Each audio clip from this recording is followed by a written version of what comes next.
So, let me pray as we begin our message this morning.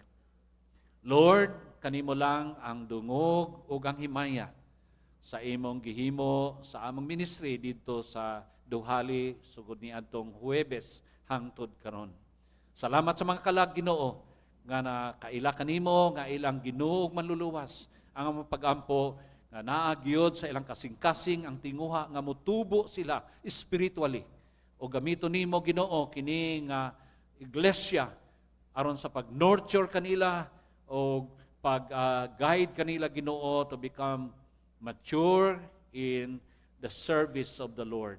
Salamat usab Ginoo sa opportunity where we can be blessed today through your word. We ask, Lord, that you will minister to us, open our hearts, our minds, and be our speaker to, O Lord, through your word, using your servant as we listen to your word. Sayod mi Ginoo nga dili nimo tugutan ang imong pulong, nga dili kini mo-accomplish sa imong katuyuan sa among makinabuhi. Salamat kayo sa imong mensahe nga imong ipaabot kanamo in Jesus' name. Amen and amen. This will be the last Sunday sa atong emphasis sa engage, no? Nata sa engage. Ang buot pasabot sa engage, mag-involve kita diha sa iyahang buluhaton. O kining atong pag-alagad sa Ginoo mga kaigsunan is just a response sa gihimo sa Ginoo sa atong kinabuhi.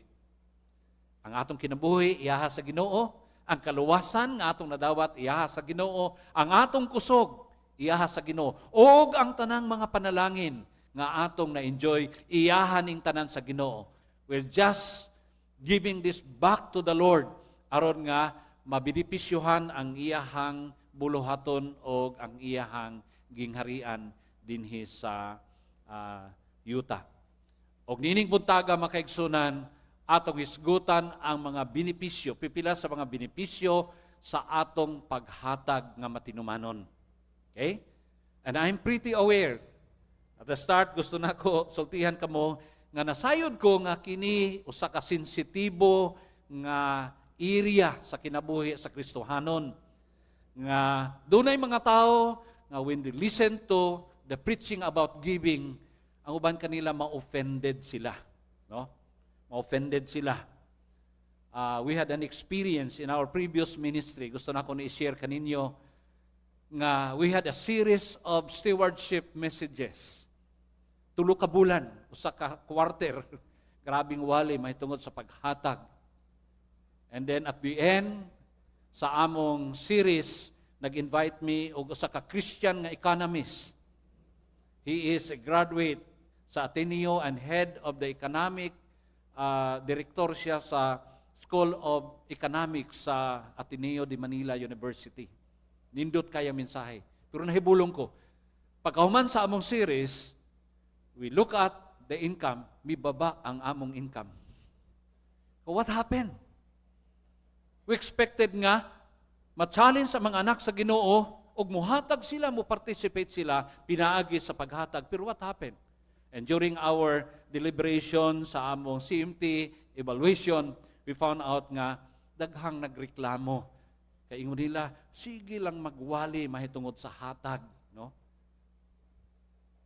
Murag nakahuna-huna ko sa giistorya sa usa ka pastor nga ingon niya kung dunay grupo sa mga iro, no? Unya imo siyang labayon, mahibal-an nimo og kinsay naigo kay muiyagak ang iro. So kadtong mga miiyagak, naigo sila. But instead of responding positively to the challenge to participate, to engage in the ministry through giving, murag na offended sila. So ingon ako, mag-change tag strategy. So we emphasize giving through our small groups. Kay dito sa small groups, mas na explain og ayo naa sila opportunity to ask question about the ministry of giving. Mga kaigsuonan, unsa ba ka-importante ang paghatag? Na ako'y trivia dinhi, no? ay pangutana din is, how many verses daw about money are there in the Bible? May balo ba mo? Pila ka bersikulo naghisgot mahitungod sa kwarta. Kaya ang Biblia puno o mga paghisgot mahitungod sa kwarta. Less than 100, about 200 to 500, less than 1,000, or over 2,000. What do you think? So may answer. Uy, sobra 2,000 di ay. Nga kung combine mo ang mga bersikulo nga nagahisgot sa pagtuo o nagahisgot sa pagampo, gamay ra kayo. Ikumpara sa mga bersikulo nga nagahisgot mahitungod sa panalapi. What does it imply? Nga ang panalapi, mga kaigsunan, importante diha sa buluhaton sa Ginoo. That's why we are thankful for your participation in the Lord's work. Ngano man, kining atong ministry sa Duhali, no? During the first night, doon na tayo parapol, nanubra ang atong parapol kaysa mi attend. So, ato lang gi-withhold tong uban. Kaya nato ugma na ni, kay basig mudaghan pagkaugma, tinuod. Nag-start lang mga 50 anang gabi, pagka sunod gabi, miabot ng mga napuno namang lingkuranan nga 200. No? O nahitabo na tungod kay dunay mga kaanakan sa Ginoo nga mi-participate sa paghatag diha sa iyang buluhaton. Karong buntaga makaigsunan atong lantawon ang usa ka iglesia nga bata pa, bag-o pa sila nga nag-establish, pero natudluan sila sa paghatag ug nahimo silang matinumanon. In fact, nahimo silang modelo sa paghatag. Gi-quote sila ni Apostol Pablo in writing to the Corinthians, sila ang usa sa mga simbahan nga gi-mention nga taliwala sa ilang kapobrehon. They gave beyond their capacity. Sa ato pa, wa lang sila magkwinta sa 10% nga ilang gihatag sa buluhaton sa Ginoo. They gave more than their capacity, despite the poverty that they were suffering at the time. Why? Because they loved the Lord and they offered themselves first to the Lord. Muna giingon ni Apostol Pablo. Kung doon mo yung mga Biblia, atong lantawon ang libro sa Pilipos, Kapitulo 4. Magsugod kita sa versikulo 15 ngadto sa 16. I hope you will follow as we read this scripture. Moreover, as you Philippians know, in the early days of your acquaintance with the gospel. So early days, no? Bata pa sila. When I set out from Macedonia, not one church shared with me in the matter of giving and receiving, except you only. For verse 16, for even when I was in Thessalonica, you sent me aid more than once when I was in need. Not that I desire gifts. What I desire is that more be credited to your account. Verse 18, I have received full payment and have more than enough. I am amply supplied now that I have received from Epaphroditus the gifts you sent. They are a fragrant offering, an acceptable sacrifice pleasing to God. And my God will meet all your needs according to the riches of His glory in Christ Jesus. Moni ang sulat ni Apostol Pablo ngadto sa mga taga-Pilipos. It's a letter of commendation, an appreciation letter for their partnership in the preaching of the gospel. Kay kining simbahana nagmatinumanon sa paghatag diha sa buluhaton sa Ginoo. Kung imong lantawon ang background ini, this happens in the second missionary journey of the Apostle Paul. Na kung imong tanawon ang lugar sa Pilipos, na diri, no? Kani. So, pag-abot niya sa Troas, doon na siya nakita nga bisyon. Doon ay tao nga nagpakita kaniya, nga nag-invite niya, nga please come to Macedonia. Tungod kay nagkinahanglan ang makatawhan dito sa kaluwasan. You know, si Apostol Pablo sa iyahang atong gisgutan, ang iyahang calling, ang purpose niyang kinabuhi is to preach where Christ is not yet preached or heard. So, he is a missionary, a church planter. So, in response sa mao nga vision, mitabok si Apostol Pablo, miadto siya sa Philippi. Kining Philippi, wala pa established church dito, pero nadunggan niya, there was a group of women gathering, no, Jewish people gathering diha sa daplin sa suba og naga prayer meeting sila. So miadto si Apostol Pablo and he preached the gospel to this group of women. Ug usa niini nga naluwas mao si Lydia o ang iyahang tibok panimalay na bautismuhan. And after Lydia was converted, he invited Paul and his companions, no, si Silas, si Luke, to stay with them. O nagpadayon og wali si Apostol Pablo niadtong higayuna. So daay mi sagop niya. Kay kung walay mi sagop si Apostol Pablo, manginabuhi man pud siya iya, magtahi siya tulda like sa nahitabo sa Corinto. Wa man siya partner in the ministry. So nagtahi siya, pero dinhi dunay gigamit nga young believers nga maoy nag-supply sa ilang needs and then nakapadayon siya sa iyang ministry. While preaching, dunay babae nga young girl nga nahimong ulipon sa usa ka negosyante. Ang trabaho aning bayhana, magtagna siya sa future sa mga tao. And then magbayad sila, so nahimong source of income sa iyang mga amo. When Paul and Silas arrived in Philippi, nagsunod-sunod ning bayhana. Sige siya singgit, ingon siya, mauni ang mga alagad sa halangdon nga Dios nga nagdala kanato sa kaluwasan. Unya, nadisturbo na si Apostol Pablo. Kaya samtang magwali siya, kusog mo po diyang tingog. So ang gihimo ni Apostol Pablo, iyang girebuke. Kay nakasensya nga dili, maayong espiritu. Kay disturbing naman. So, na-deliver ning bayhana sa daotan nga espiritu. And after she was delivered, wala na siya nagapanagna. Kay wa naman siya managna, wa na income iyang amo. So nasuko ang iyang mga amo, giakusahan si Apostol Pablo nga naghatag sila kagubot sa lugar sa Philippi. That's why gipriso sila niining lugar sa Philippi.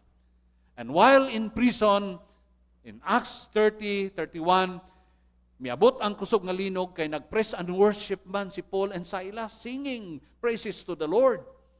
Then naabli ang pultahan sa prisuhan. Nahadlok ang jailer kay basi og nang layas na ang mga piniriso. Unya nakita niya si Pablo ug Silas wa man mulayas, ingon siya, unsa may akong angay nga himuon aron ako maluwas. Ingon si Pablo, believe in the Lord Jesus Christ and you will be saved and your household. O kining tawhana, iyang gidala si Pablo sa iyang panimalay, unya ang iyang panimalay mituo sa Ginoo ug nahimo silang mga magtutuo. And after that, mga kaigsunan, when the leaders, Roman leaders, heard that kini si Pablo, si Silas, mga Roman citizens, nahadlok sila nga balikan sila, kay dili nila pwede nga prisuhon ang Roman citizen. So ilang gipagawa si Apostol Pablo, ilang gipahahawa diha sa maong lugar. And then, mi-proceed sila dito sa Thessalonica. No? Dinhi sila nagpadayon og wali. Sulod lang sa tulo ka semana, nag-church plant si Apostol Pablo dinhi sa Thessalonica. And then, with the span of 3 weeks, ang Philippi nagpadala og support kaniya, duha ka beses nga support. Nahimong partner, no? Muna nindot kay, siyempre, ang atong i-church plant, like Duhali, di pa man na sila makasupport, wa pa man na offering. So kita nga established nga simbahan, mooy mo support. Mo ni ang pattern nga gihimo ni Apostol Pablo. Now, muna nga ipag-abot sa verse 4, verse 10, nining panahon na 10 years after ni, no? Nga miabot siya sa Thessalonica.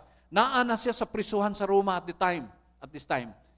Bingon siya, but I rejoice in the Lord greatly that now at last you have revived your concern for me. Kaya nga naman, nagpadala na po sila support kang Pablo while in Rome through Epaphroditus.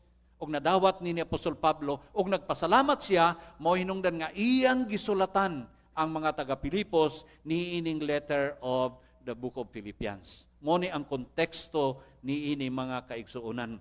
Now, unsa may mensahe sa Ginoo para kanato ni ining iyahang sulat ngadto sa mga taga-Pilipos. Mga kaigsuonan, ni ini nga sulat dunay pipila ka mga benepisyo di ay. Mo ni ang gusto mapahibalo ni Apostol Pablo ngadto kanila nga when you partner in the Lord's work, when you give faithfully to the Lord's work, dunay mga benepisyo. Dili nimo benepisyo sa Ginoo lang o sa iyang buluhaton. But ang benepisyo ani naa kanimo nga nagahatag. Naa kanimo nagahatag. Kay kung imong tanawon ang Ginoo dato man, no? Ayaw gunahunaa nga ang buluhaton sa Ginoo mahinder kung di nakamuhatag. No. Dili ni independent sa tao. Because this is the Lord's work na ipamaagi ang Ginoon saon pag-supply ang iyang panginahanglanon. But He is giving you the opportunity to partner and support the ministry aron nga imong ma-enjoy ang benefits pinaagi sa imong pagka-matinumanon sa paghatag. Una niini makaigsunan mao ni. Ang atong faithful giving mao ni ang pag-increase sa atong heavenly account. Do you agree? Now, when you give, you are increasing your heavenly account.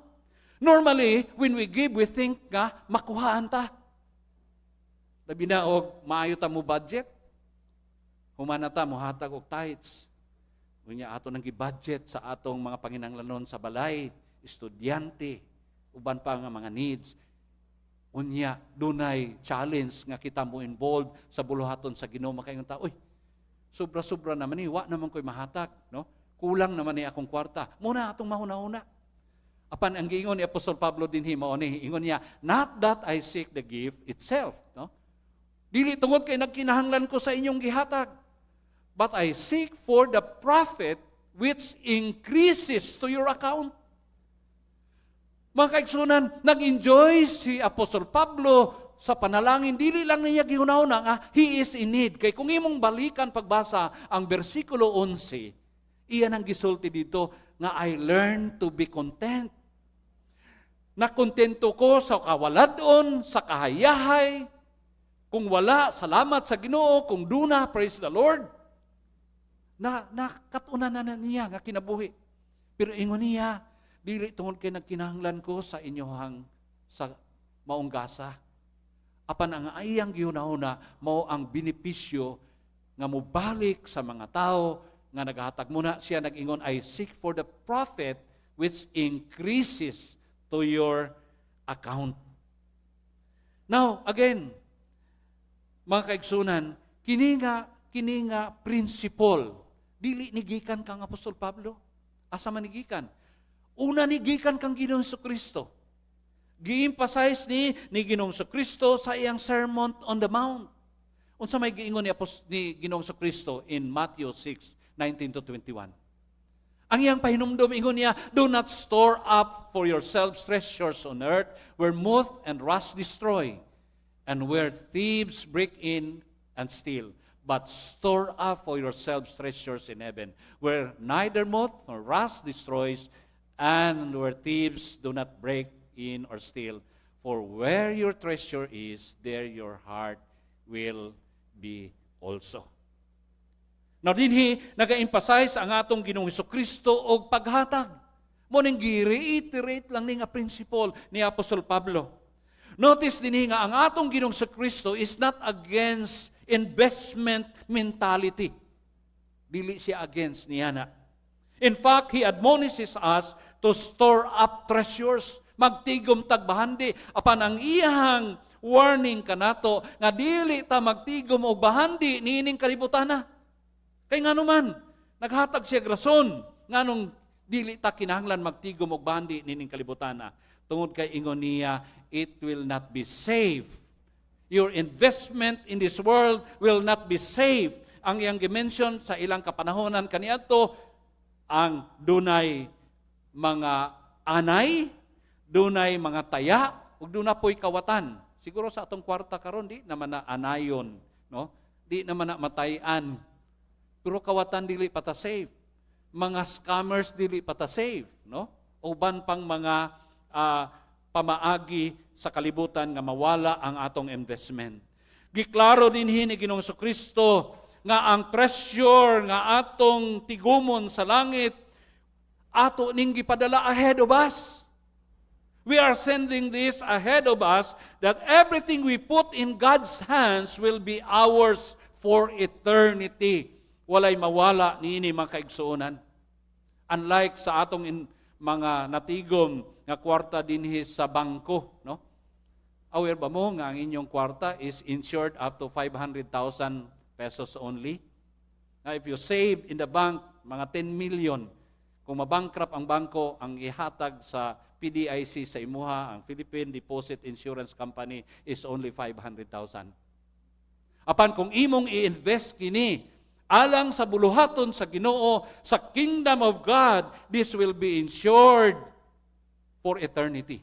And safe kini, mga kaigsunan, tungod kay ang Heaven's Deposit Insurance Corporation ang magtipig niini 100% mabalik ni sa imuha, inigabot nimo dito sa langit. Wow!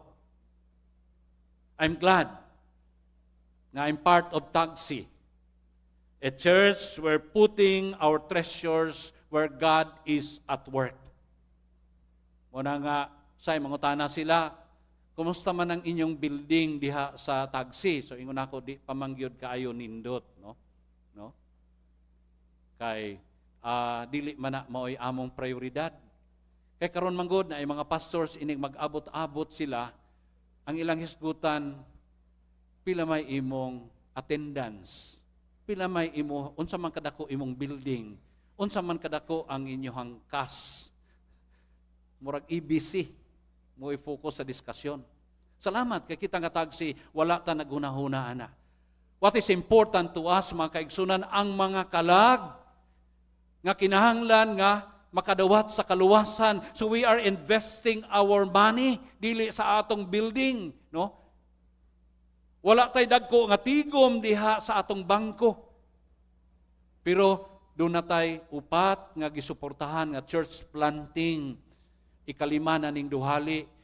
And siguro after a year or two, basig mo start na po ta og asa na po nga church planting tungod kay mauni ang programa sa Ginoo. Sa dihang dili na ta mangabig og kalag, mga kaigsunan, mideviate kita sa plano o sa intensyon sa Ginoo sa pag-establisar sa iyang simbahan. Doon ay mga simbahan, dagkok ay silang mga building, nindot ka ay silang mga sakyanan, pero wala gyud sila'y nindot nga programa sa pagkabig og mga kalag. Dili man na mo gisugo sa Ginoo kanang pagtukod og mga dagkong building, pagpanindot sa atong mga facilities, but we are called to preach the gospel and disciple the nations for Christ. Mga kaigsunan dinhi sa kalibutan, naman siguro tay mga negosyante dinhi, natay gitawag og mga investment, no, mga experts sa term nila ani gitawag ni sila market timers, mo ni mga financial advisors nga kung mo invest ka, sila mo oy magtabang mag-guide nimo, sila ay magbasa sa trend sa investment, like for example sa stock market, pagtan-aw nila medyo na downtrend sa stock market, moingon sila nimo imong advisor i-withdraw, i-shift nato og lahi nga investment. Mahimong sa treasury bills, no? Di kayo dagkog income, pero sigurado ang imong kitaon bisag ginagmay. Or moingon sila nga, okay, palit kag dollars, no? Kay mutaas pag gining dollars karon, ang dollars hapit na mag 58, no? So kung naa kay mga dollar savings karon, nag-start lang ka og mga 50, karon dako na kayo gi-increase, dako na kagikita kung ang imong investment diha. So mao ni sila ang mga gitawag og mga market timers, mga financial advisors nga mo guide nimo where to invest aron nga mukita gyud ang imong kwarta niining kalibutana. Mga kaigsunan, in the book of Matthew chapter 6, si Ginoong Kristo maoy atong financial advisor. Siya mao ang pinaka-eksperto sa ekonomiya sa langit ug sa yuta, and He is advising us nga ang atong investment sa kalibutan, this will always go downtrend, no? Apan kung ato ning invest dito sa langit, nagsigi ni siya og pataas. Nagsigi ni siya og pataas. You are accumulating your accounts, no, in heaven, mga kaigsunan. So ang akong pangutana karon, how is your heavenly bank account? Kumusta man? Dako na ba kag savings sa langit? So may angay nimong buhaton aron nga padayon nga mo increase kini. If you want to increase this account in heaven, give to the Lord's work. give to the Lord's work. Ayaw paginayang. Kay kanang imong ihatag sa buluhaton sa Ginoo, mga kaigsunan, imo nang gitigom dito sa imong account sa langit, nga walay makahakawat niya na, walay makadestroy niya na, and you can claim that when you will be in heaven with the Lord. Secondly, kaduhang benepisyo, kining atong faithful nga paghatag mga kaigsunan, dili lamang ni naga-add-on sa atong investment sa langit, but this honors and pleases God. Himaya kini o nagalipay sa atong Ginoo. Unsay giingon sa verse 18? Ingiya, but I have received everything in full and have an abundance. I am amply supplied, having received from Epaphroditus what you have sent, a fragrant aroma, an acceptable sacrifices, well-pleasing to God. Dinhi gi-describe ni Apostol Pablo ang offering, ang gift nga gihatag sa mga Philippian believers, nga fragrant aroma, an acceptable sacrifice, well-pleasing to God. Kining ilahang gihatag nga mga offering. Makaigsunan kung imong subayon, kini nga lingwahe, hinulam ra pud ni Apostol Pablo sa daang tugon. Kaya kung imong basahon ang daang tugon, mga kaigsunan, ang mga katawhan kaniadto, kung makahimo sila o mga sala, unya mahilayo sila sa Ginoo tungod sa ilang sala, the only way to please God, aron mahimo silang acceptable sa Ginoo, is to offer animal sacrifices. Kung kwartahan ka, pwede ka mag-offer og nati nga baka, no? Pwede ka mag-offer og nati nga karniro, kambing, o medyo pobre ka, napoy provision ng Ginoo, pwede ka mag-offer og kalapati. Okay, kalapati. Munang sa dihang gisgutan na mo ni ingon tong usa ka bulanon, ingon niya, salamat nagyud kay pastor, kay wala na ta nagsubay aning daang tugon. Kay kung karon pa makasala ta, unya pahalaron tas Ginoo og mga hayop, na unsaon na lang ni nga pisi gani wa ta jamo. Wa gani daw tay pisi isa, wa gani mi pisi, sa pisi na lang. Salamat tungod kay by the grace of the Lord, siya na ang nahimong final offering, si Jesus Christ, for us to be accepted before the Lord. Apan makaigsunan ang nindot nini, sa diyang i-offer nila ning mga animal sacrifices nila, sunugo ni. Unya ang iyahang aso niini mo alimyon nga to sa langit, unya malipay ang Ginoo. Muna gitawag dinhi og soothing aroma to the Lord. Nga mag-enjoy ang Ginoo sa kahumot, sa sinunog nga hayop. Ug mao ni ang description ni Paul. Nga kanang imong gihalad diha sa altar nga offering, that is a sweet-smelling aroma in the presence of the Lord. Ug nalipay ang Ginoo nga naglantaw nimo diha sa paghalad nimo. Kay nga naman, kanang imong paghalad is an expression of your faith in God. Nagtuo ka nga ang Dios mo'y naghatag niini, o ang Dios pod maoy mo dawat o mo gamit niini alang sa iyang buluhaton. Muna kining paghatag makaigsunan is a manifestation of our faith in God. Nasayod ba mo nga kung walay pagtuo dili ta makahimo sa pagpahimuot sa Ginoo? Muna giingon sa magsusulat sa Hebrehanon 11:6. Without faith, it is impossible to please Him. For he who comes to God must believe that He is and that He is a rewarder of those who seek Him. When we come in faith, no, muna nga inig hatag nato makaigsunan, feel free to express your thanksgiving to the Lord. Lord, thank you for blessing me. Thank you for giving me the opportunity to offer this blessing. And thank you, Lord, that you are happy when I give this to you. Malipay ka Ginoo niini. And that is our goal, to make God happy with our lives. And God will be happy seeing us trusting Him for the giving that we are giving Him. Without faith, it is impossible to please God. And your giving is a manifestation of your faith in God. Katapusan, nga benepisyo. Na sundan ba ninyo? Unang benepisyo, nag-add-on ka sa imong account dito sa langit. Ikaduha, gilipay nimo ang Ginoo pinagi sa imong paghatag. Gi-honor nimo ang Ginoo. Ikatulo, ang imong paghatag mga kaigsunan nagaabli kini sa abundansyang panalangin sa Ginoo. Murabag ang panalangin sa Ginoo sarado, no?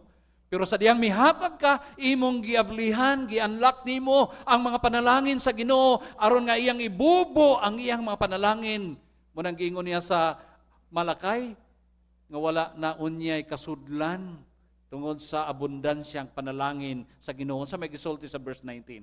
Ingon ni Paul, "And my God will supply all your needs according to His riches in glory in Christ Jesus." Unsa bay i-supply sa Ginoo? Some of your needs? One of your needs? All of your needs.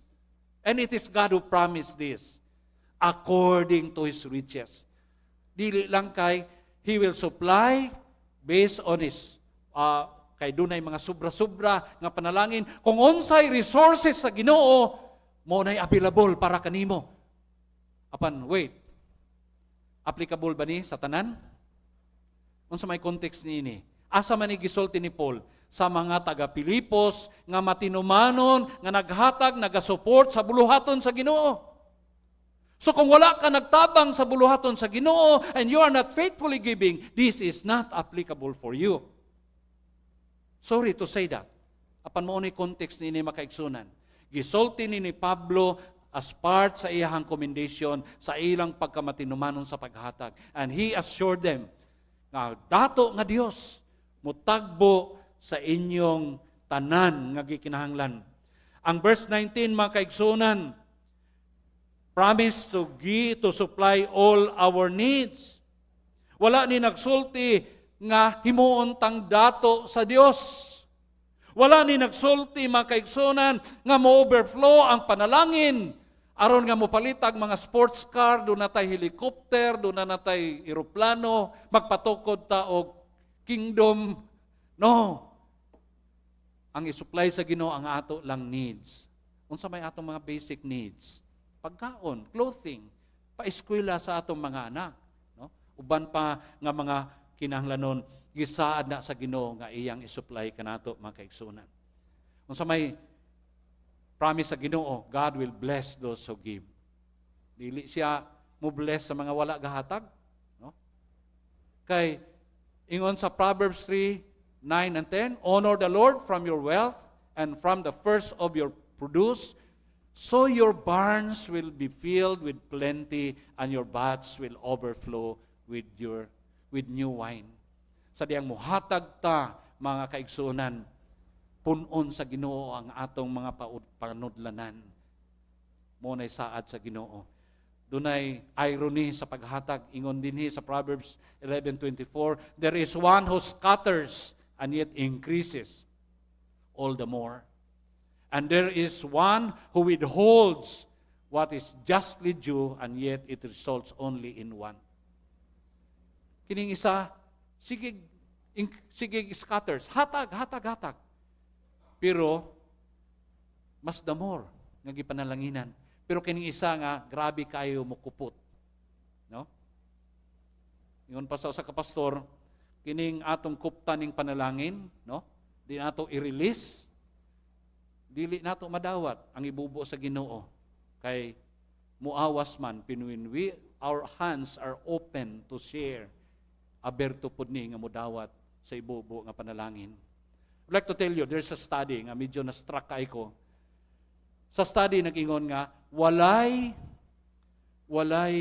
matinumanon nga nagahatag nga may undang sa paghatag. Ngano man, tungkol kay it's proven sa ilang kinabuhi nga ang way nga panalanginan ta sa Ginoo is to give. Kay sa panahon nga muundang sila sa paghatag, ilalang gipugngan ang mga panalangin sa Ginoo nga iyang ibubo nga ni kanato. That's why ang Malakay nag-challenge, ingon ang Ginoo, sulayi ko ninyo. No? Kay Pastor Truno pa, panuway mo. No? Kana bang musulay mo. No? Lain man ng pulong panuway mo. Muna hagit sa Ginoo. Try me. If you have not tried faithfully giving what is due to God, 10%, ihatag nato sa Ginoo, kay iyaha man na, 10% lang kaning ipangaya sa Ginoo, siya tagiya si imong kinabuhi, imong kusog. Tanan, iyaha sa Ginoo, 10% lang iyang ipangayo. Kay o kuha ang kagkusog sa Ginoo, kuha ang kagininhawa sa Ginoo, unsaon pa man nimo pagpanginabuhi? 10% lang. And then, ang atong generous giving will follow after you give your 10%. Muna gitawag og faithful giving. We give more than our capacity. Why? Tungod kay dili masayang ang atong mga investment diha sa buluhaton sa Ginoo mga kaigsuonan. Again, try the Lord if you have not tried Him. Because kung kita mga kaigsuonan, matinumanon nga mahatag kaniya, dunay mga benepisyo nga atong ma-enjoy when we faithfully give Him. Unsa man ni? It increases our heavenly account. Gusto ba ka magkadako imong account sa langit? Hatag. Ayaw i-withhold. It honors and pleases God. Malipay ang Ginoo. Kanang bitong atong mga anak maghimo og sakto. Kanang malipay ta, di gyud ta anugnan mo hatag. Bisag di pa mangayo atong anak, gusto na ta mo hatag kay nganuman nalipay kay ta nila, no? Naggrabe ang ilahang achievements sa ilahang schooling. Buutan sila, daghang mga tao nalipay silang kinabuhi. Di pa na mangayo imong anak, muhatag na ka kay nganuman you are pleased with the life of your child. Number 3 is, it opens for God's abundant blessing. Ayaw pugni ang panalangin sa Ginoo. Naara na nimo. Kung dili ka mohatag, nagtuo ka nga daghang kag kwarta ug di ka mohatag. Pero akong pangutana, mapobre bagyo ka, mamatay ba kag di ka mohatag? Di man pud siguro. O mohatag ka. I mean, mapobre ba ka, mamatay ba ka, mohatag ka? Di man pud siguro. Pero kanang imong paghatag naga-open sa abundansya nga panalangin sa Ginoo. While I was attending the conference dito sa last week sa Compassion, ingon ang usa ka pastor nga nag-challenge siya sa pagkamatinumanon sa paghatag. Ingon niya kay kanang mga kwarta nga atong tigumon dinhi sa kalibutan, ato lang nang giandam para kang Antichrist. Kay inigabot paghari ni Antichrist, iyang i-control ang economy, ang tanang kwarta sa bangko, iyang gamiton alang sa iyang programa nining kalibutan na. And you will contribute to the program of Antichrist through your money in the bank. Apan kung imo nang gamiton karon alang sa buluhaton sa Ginoo, mapakinabangan na sa Ginoo, igsuon alang sa kaluwasan sa mga kalag nga wala pa diha kang Ginoong Kristo. Time will come nga dili na nato mapahimuslan ang atong mga kwarta, demonetize na siya, dili na siya inigbalik sa Ginoo, wala na kwarta magamit. Nya sayang kay ato ra nang gipundo, no? Why not invest it in the Lord's work? Aron nga mag-accumulate ka sa imong account sa langit. Malipay ang Ginoo sa imong kinabuhi, and then imong abrihan ang abundansya pa nga panalangin nga ibubo sa Ginoo ready for you who will faithfully give. So on do na tay reflection bago ta mahuman, no? Time to reflect and share. Pangitag partner, ang pangutana, what does the Lord impress upon you through His message today? And then how will you respond to His message? Before we start our service, somebody came to me, nag-ingon siya, dunay iyahang kamag-anak. Dili membro nato sa ubang lugar, naminaw online. O niya, through this message, ingon niya, he's touched by the Lord, ang iyang response, mao nga, muhatag siya og kwarta para sa luti sa duhali. Praise the Lord, no? By being with us through online service, gitandog siya sa Ginoo, o mao ni ang iyahang respond. Muhatag siya og amount para sa atong gamiton mapakapalit og luti sa duhali. I don't know with you how the Lord is working in your life. Share, no? Unsa may gusto sa Ginoo nga imong i-respond niini nga mensahe. I'll give you a few minutes to have the sharing time. Sige, no? Start ta sa atong sharing.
Let me close this message with a word of prayer.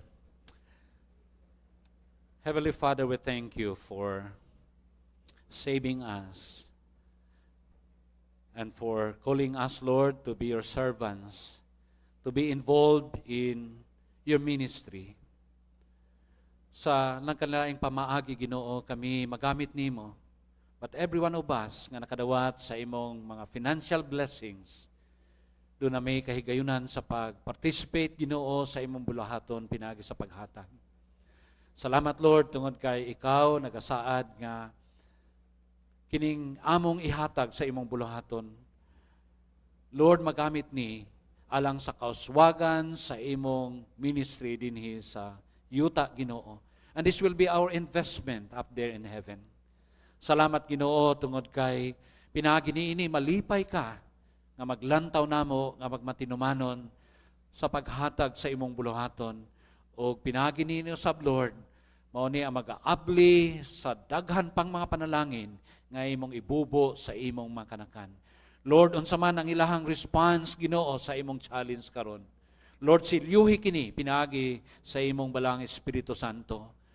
Nga ila, Ginoong, mahimo kini tungod og alang sa imong kahimayaan o tungod og alang sa expansion sa imong gingharian dinhi sa kalibutan. Lord, continue to bless your people, O Lord, financially. Bless them with strength, O Lord. Your protection sa ilang mga buluhaton. Some of them will be traveling from time to time, O Lord. We pray that you will keep them safe along the way. O padayon ka, Ginoo, nga maghatag kanila sa wisdom for them to be able to do effectively sa mga task nga imong gipiyal kanila, Ginoo. Sa mga negosyante, we pray, Lord, for your blessing upon their businesses, O Lord. O tuguti nga ang ilahang mga negosyo, Ginoo, mag-reflect gayod sa gugma o sa pagkamatarong sa among Ginoong Kristo, uban ang imong madagayaon nga panalangin.